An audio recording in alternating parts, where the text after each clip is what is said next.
अवधूत चिंतन श्री गुरुदेव दत्त श्री स्वामी समर्थ. माझ्या चॅनलमध्ये तुमचं सगळ्यांचं मनापासून खूप खूप स्वागत, आभार. चला तर मग आज आपला विषय आहे, आपल्या जीवनामध्ये खूप संकटे आहे, दुःख आहे, आपण टेन्शनमध्ये आहात, खूप अतिविचारामधून आपलं जीवन जात आहे, आपल्याला डिप्रेशन झालेलं आहे. काही समस्या अशा आहेत की त्या आपल्याला अतिविचारामध्ये घेऊन जात आहात आणि त्या अतिविचारामध्ये आपण डिप्रेशनमध्ये जातो आणि आपल्याला शरीराचे अनेक आजार भोगावे लागतात. त्याच्यामुळे आपल्याला बघा, अतिविचार, डिप्रेशन असल्यामुळे, टेन्शन असल्यामुळे माणसाचं हृदयविकाराचे सुद्धा झटके येत असतात. ते सगळं म्हणजे आपल्याला जास्त विचार आणि जास्त टेन्शन आणि जास्त त्या विचारातून आपल्याला बाहेर न निघण्याचे मार्ग भेटत नसल्याने आपल्याला अजून त्याचे विचाराहून अतिविचार होऊन जातात. मग आपल्याला काहीच कळत नाही, डिप्रेशनमध्ये जातो, मार्ग तर भेटतच नाही. मग त्याचं उलट आपल्या शरीरावर विपरीत त्रास होत असतो. मग अशा वेळेस आपल्याला काय करायचं आहे, श्री स्वामी समर्थ महाराजांचं तारक मंत्र, ह्या मंत्राचं अनुष्ठान आपल्याला करायचं आहे. बघा, ह्या मंत्रामध्येच आहे की तारक मंत्र म्हणजे प्रत्येक संकटातून तारणारा हा मंत्र आहे. स्वामी महाराजांनी साक्षात हे मंत्राचं सांगितलेलं आहे.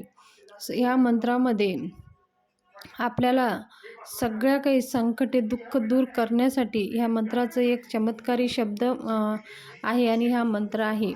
हा मंत्र तीर्थ करून, जर ह्या मंत्राचं अनुष्ठान करून जर आपण हे तीर्थ दररोज घेतल्याने स्वामी महाराजांची कृपा आपल्यावर होते आणि जे काही आपण डिप्रेशनमध्ये, अतिविचारामध्ये गेलेलो आहोत, तर त्या सगळ्या अतिविचारातून आपण बाहेर निघायला हळूहळू मदत होते.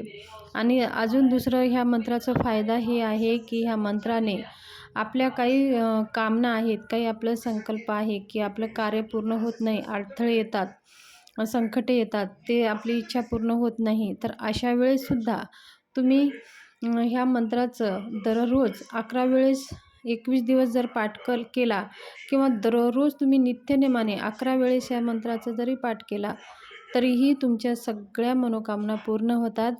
तुमच्या जीवनामध्ये ज्या काही अडथळे, अडचणी येतात, ते अडचणी दूर होण्यास मदत होते. तर हा मंत्र तारक मंत्र आहे, हे पुस्तकामध्ये तुमच्या भेटून जाईल किंवा तुम्हाला जर नित्य ग्रंथामध्ये नसेल तर तुम्ही गुगलवरती स्वामी समर्थ तारक मंत्र लिहा, सहज भेटून जाईल. हा वाचण्यासाठी 1 मिनिटाचा वेळ लागतो. 11 वेळेस जर आपल्याला म्हणायचं आहे तर 11 मिनिटंच ह्याला लागतात. तर हे तारक मंत्र अनुष्ठान जर संकल्पयुक्त अनुष्ठान करत असाल तर आपल्याला एकच वेळ ठरवायचा आहे, त्या वेळेतच आपल्याला हे मंत्र म्हणायचं आहे. जर तुम्ही दररोज म्हणत असाल तर तुम्ही कोणत्याही वेळेमध्ये हा मंत्र म्हणून तीर्थ तुम्ही बनवू शकता. आपल्याला श्री स्वामी समर्थ महाराजांच्या फोटोसमोर बसायचं आहे, महाराजांना विनंती करायचं आहे आणि एक महाराजांची पंचोपचार पूजा करून महाराजांना फूल, हार, नैवेद्य आणि धूप वाळून घ्यायचं आहे आणि अगरबत्ती स्वच्छ सुगंधित अशी अगरबत्ती लावायचं आहे आणि आपली मनातली इच्छा स्वामी महाराजांना सांगायचं आहे. आणि तुम्ही आजपासून किंवा दररोज तुम्ही स्वामी समर्थांचे तारक मंत्र 11 वेळेस म्हणत आहे. माझे सगळे दुःख, संकटे, जे काही माझे टेन्शन आहे ते कमी करायला स्वामी महाराज मला मार्ग दाखवा म्हणून विनंती करून स्वामी महाराजाचं हे तारक मंत्र म्हणायला सुरू करायचं आहे. म्हणण्याच्या आधी आपल्याला एका पाटावरती असे 2 अगरबत्ती लावायचे आहे आणि एक पेल्यामध्ये पाणी ठेवायचं आहे आणि असं ठेवायचं आहे की ती अगरबत्ती जी काही आपण लावलेली आहे, ती अगरबत्तीची जी रक्षा आहे, ती उदी आहे, त्याच्यात पडायला पाहिजे त्या पाण्यामध्ये. असं ते पाणीचं पेला आपल्याला ठेवायचं आहे. अगरबत्ती तशी आपल्याला आडवी लावायची आहे. मग आपल्याला श्री स्वामी समर्थ मंत्राचा तारक मंत्र म्हणायचा आहे. तारक मंत्र बघा, तुम्हाला अशक्य ही शक्य करतील स्वामी, या शब्दामध्ये बघा, अशक्य जिथं आहे तिथं शक्य करतात आणि हे 1000% खरी गोष्ट आहे.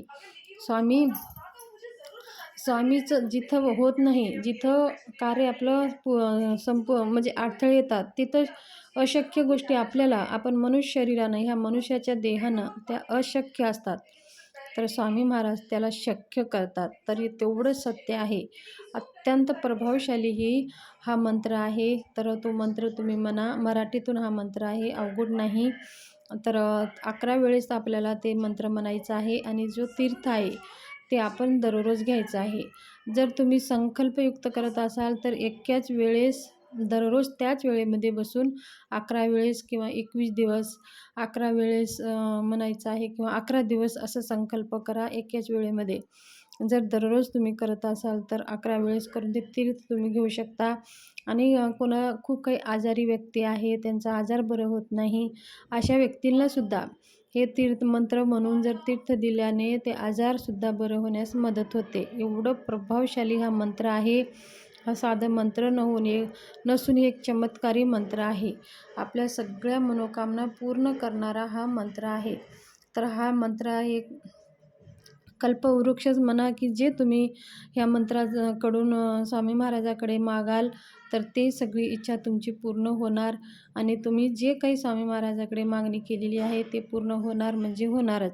तुम्ही खूप दुःखी आहात, संकटी आहात, अति डिप्रेशन आहात, ते सगळे ह्या मंत्राने तुमचे मार्गी लागतील.